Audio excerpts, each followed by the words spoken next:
విజయవాడలో ఎన్డీఏ కూటమి ఎమ్మెల్యేల సమావేశం నిర్వహించారు. ఈ భేటీలో టీడీపీ అధ్యక్షుడు చంద్రబాబు, జనసేన చీఫ్ పవన్ కళ్యాణ్, బీజేపీ రాష్ట్ర అధ్యక్షురాలు పురంధరేశ్వరితో పాటు కూటమి ఎమ్మెల్యేలు పాల్గొన్నారు.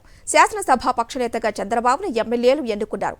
అలాగే చంద్రబాబు పేరును సీఎం అభ్యర్థిగా పవన్ కళ్యాణ్ ప్రతిపాదించారు. ఆ ప్రతిపాదనకు 3 పార్టీల ఎమ్మెల్యేలు ఆమోదం తెలిపారు. ఈ ఏకగ్రీవ తీర్మానాన్ని కూటమి నేతలు గవర్నర్కు పంపనున్నారు. ఆ తర్వాత ప్రభుత్వ ఏర్పాటుకు గవర్నర్ ఆహ్వానం పలకనున్నారు. కక్ష సాధింపులకు ఇది సమయం కాదని జనసేన అధ్యక్షుడు పవన్ కళ్యాణ్ అన్నారు. ప్రజలకు చాలా హామీలు ఇచ్చిన విషయాన్ని ఎన్డీఏ కూటమి భేటీలో గుర్తు చేశారు. హామీలు అమలు చేయాల్సిన అవసరం ఉందన్నారు పవన్. వ్యక్తిగత విమర్శలు, కక్ష సాధింపులకు ఇది సమయం కాదని స్పష్టం చేశారు. చాలా మాటలు ఇచ్చాం.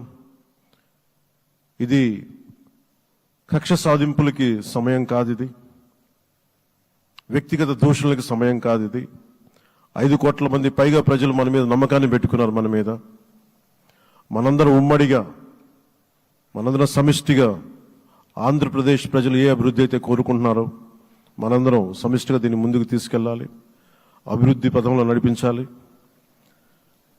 విద్య, వైద్యం, ఉపాధి, సాగునీరు, తాగునీరు, లా అండ్ ఆర్డర్ ఇవన్నీ చెప్పొచ్చాం. మనం బలంగా నిలబడతామని. అలాగే మేనిఫెస్టోలో, ఉమ్మడి మేనిఫెస్టోలో చాలా మాటలు ఇచ్చాం. వాటన్నిటినీ బాధ్యతగా ముందుకు తీసుకెళ్లాల్సిన అవసరం ఉంది.